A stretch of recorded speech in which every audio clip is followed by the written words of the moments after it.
Good day everyone, welcome to the Certified Math Majors channel. In this video, I will be teaching how to do the shortcut method of factoring quadratic trinomials whose leading coefficient is not equal to 1. But before we proceed with the process, let us have first an overview of what is a quadratic trinomial and a leading coefficient. Now, let's take, for example, this expression here. You have 6x squared plus 13x minus 5. Now, polynomials, we have the so-called degree and we have so-called terms. Now, the terms of a polynomial are those that are separated by the plus or the minus sign. So, these two are separated by a plus sign, so these are terms. And these two are separated by a minus sign, so these are also terms. So there are three terms in this polynomial here. Now, polynomials can be named based on the number of terms that they have. If you only have one term, that's what we call a monomial. Two terms binomial, three terms is a trinomial, fourth term and so on. Sometimes it's called multinomial, or in general, that's a polynomial. So in this case, there are three terms. That's why we call this a trinomial. Now, aside from naming expressions in terms of the number of terms that they have, we can also name them in terms of the degree of the expressions that they have. When we talk of degree, that's the highest exponent that they contain. So for those polynomials or algebraic expressions whose highest exponent of the variable is 1, they are called linear. For those whose highest exponent of the variable is 2, they are called quadratic. For those whose highest exponent of the variable is 3, we call them cubic. Those with 4, we call them quartic. Those with 5, we call them quintic, so on and so forth. Now, in this case, in terms of the number of terms, this is a trinomial. But in terms of the degree, since the highest exponent of the variable is 2, this is a quadratic expression. Or this expression is a quadratic. So, this is an algebraic expression with three terms, trinomial. Highest exponent is 2. That's why the term quadratic trinomial. That means highest degree is 2 and containing three terms. Now, when we talk about leading coefficient, that is the coefficient, the numerical coefficient of the highest degree term. That means that is the numerical coefficient of the term containing the highest degree. So this is the term having the highest degree, obviously, because this is the term having the highest exponent among the three terms. So then notice that the numerical coefficient is 6. So that's why the leading coefficient is 6. Now, this method that I am going to teach you again is the shorter way of factoring quadratic trinomials whose leading coefficient is not equal to 1. Just like in this example here, we have a leading coefficient that is 6.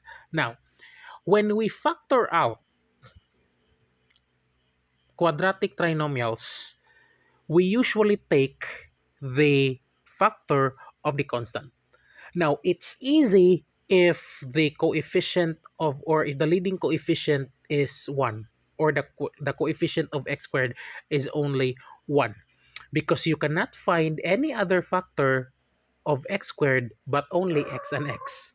The problem arises if the leading coefficient of x squared or the leading coefficient of the quadratic term is no longer equals to 1, because you need to find several pairs of factors and pair it with the factors of the constant, do trial and error, and look out for those factors that will give you a sum which is equal to the middle term. Now, that way of using trial and error to get the possible combination of factors would be time consuming, especially if the coefficient of the quadratic term and the constant will produce factors that are two or more pairs. And that's going to happen if these numbers here are quite large. So that would certainly take a time. Now, this method would try to avoid that, would try to avoid going into a trial and error and looking for some specific factors that would give you, or that would give us, the correct middle term that we are looking for. So in order to do that, all we have to do, in this example, you have 6x squared plus 13x minus 5. Now, in order to do that, in order to avoid those trial and error that we usually do when we factor quadratic trinomials, we have to get rid of the coefficient of x squared. Now, in this case, in this example, the leading coefficient or the coefficient of the quadratic term is x squared. I mean 6. So you have 6. So we have to get rid of 6. Now, to get rid of 6, we have to combine 6 with the constant, which is negative 5. And in order to combine them, we have to multiply the two. So after multiplying, we will now get rid of 6. So we have x squared.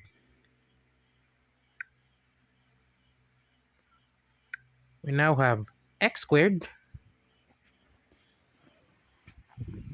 And then plus 13x,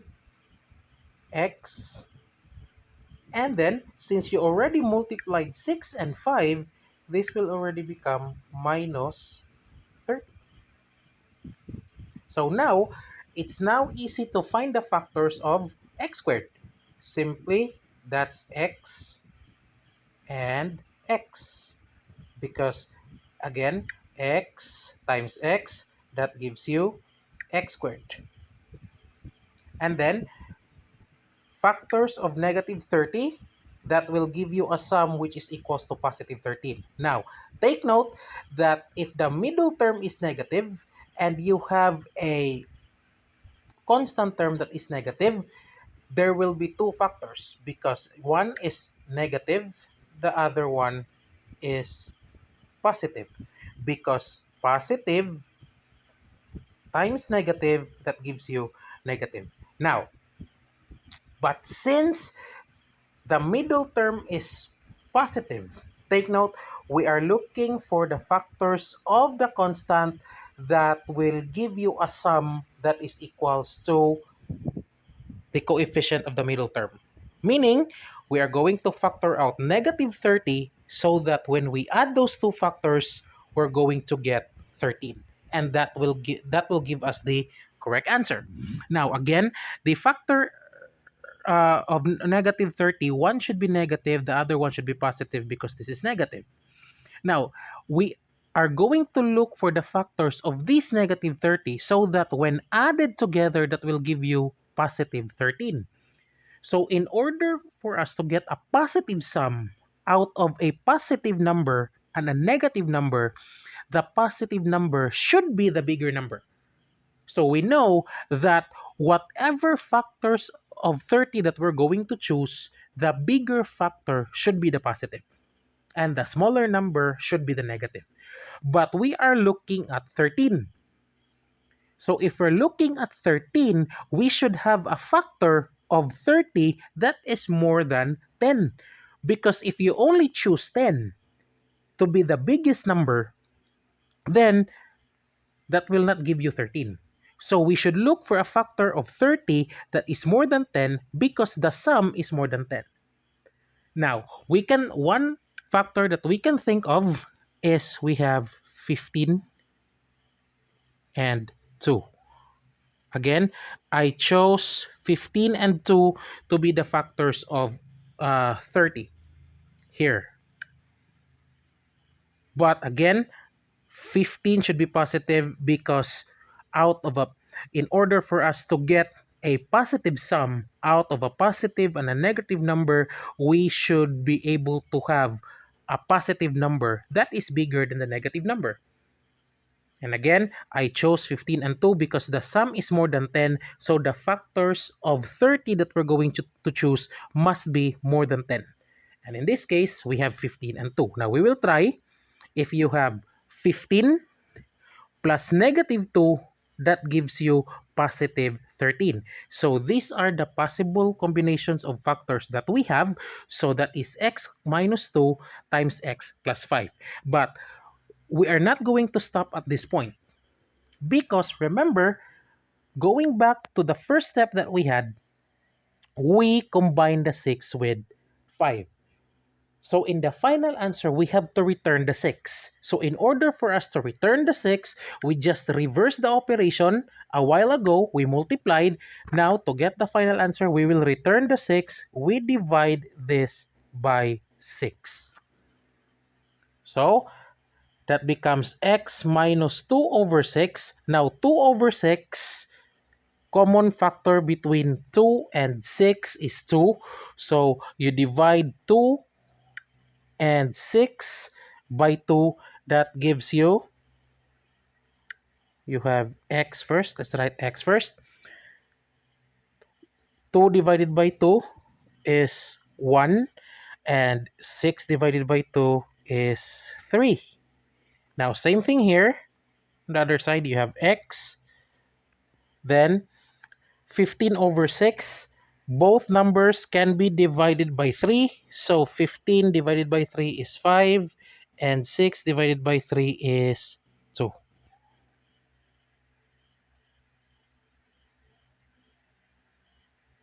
So now you have this one.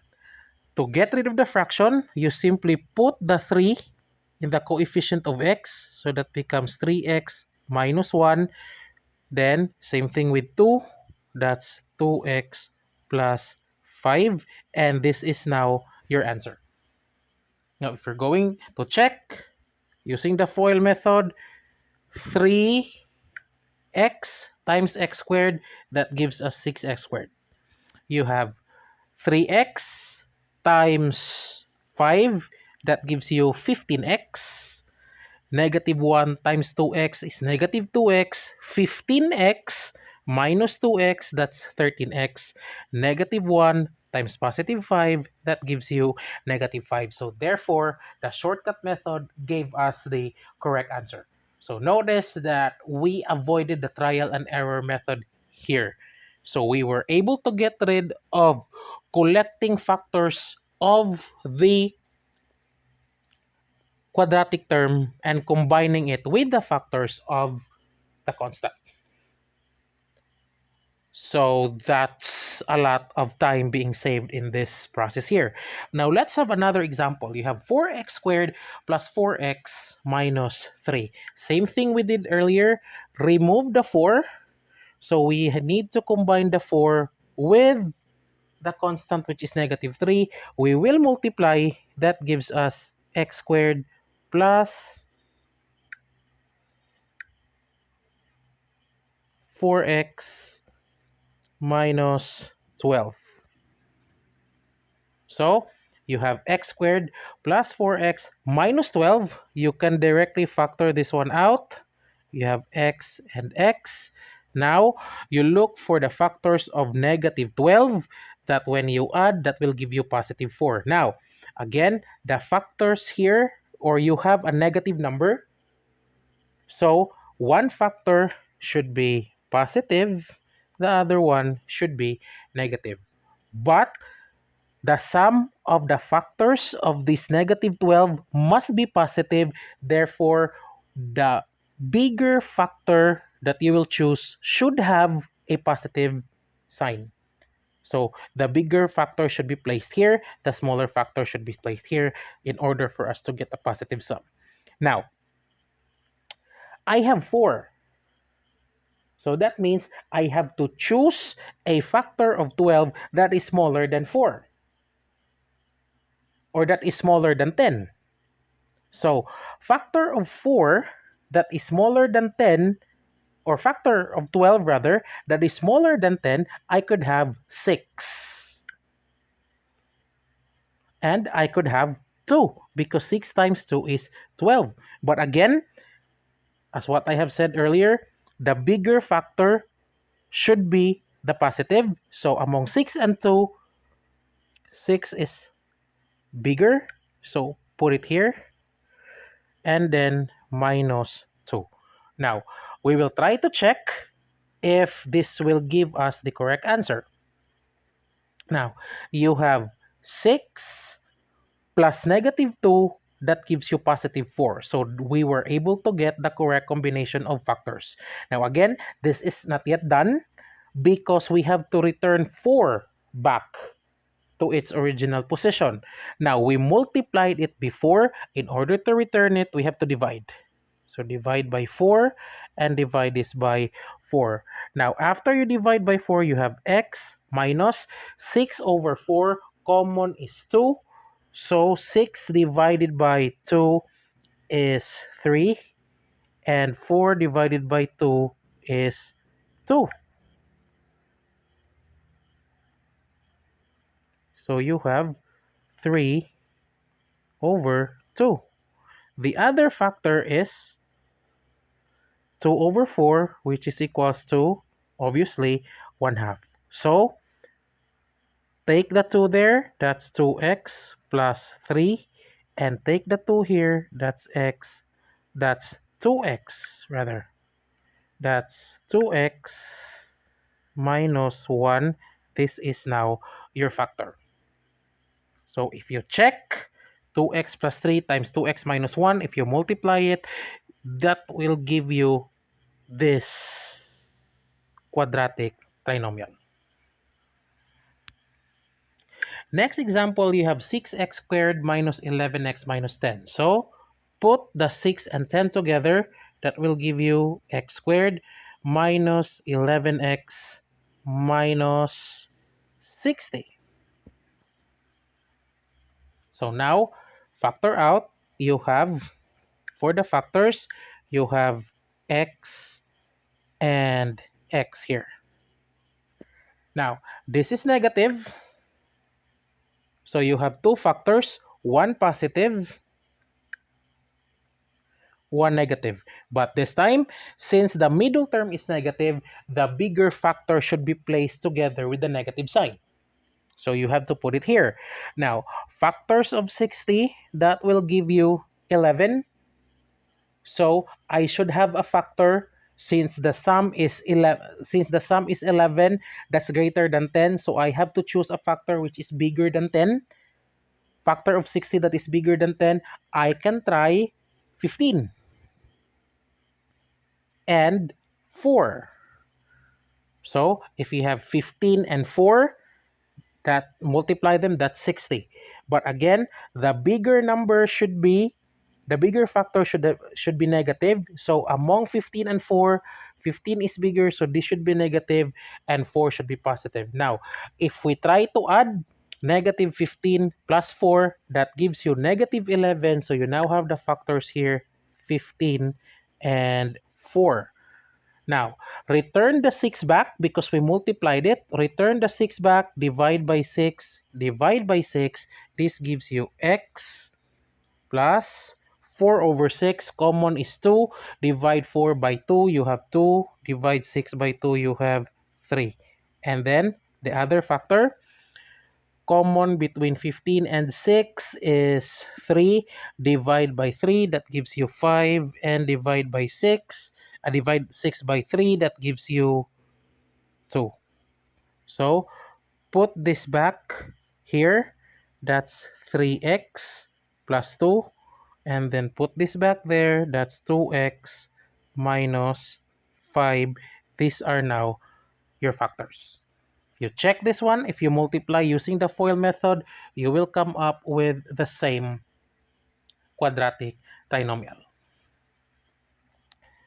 The fourth example, you have 4x squared plus 5x plus 11. So the same thing that we did earlier,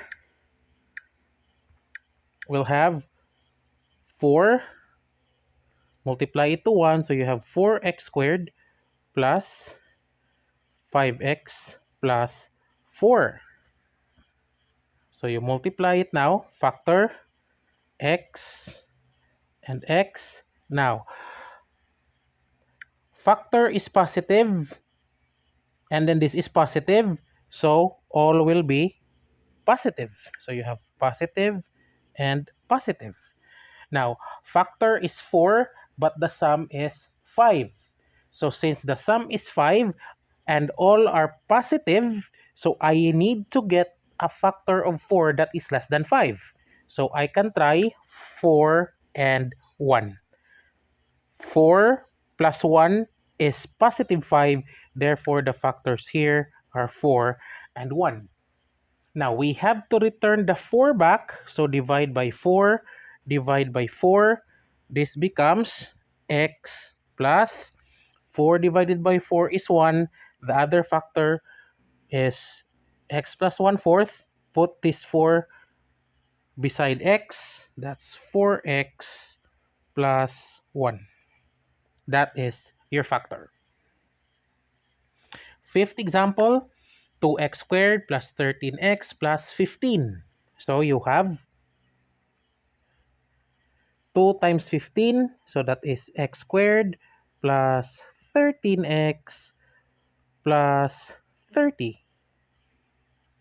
So you can readily factor out x squared, that's x and x. Now, this is positive and this is positive, so all will be positive, positive, positive. Now, factors of 30, that will give us a sum of 13. I have a number that is more than 10, so I have to choose a factor of 30 that is more than 10. One of the factors of 30 that's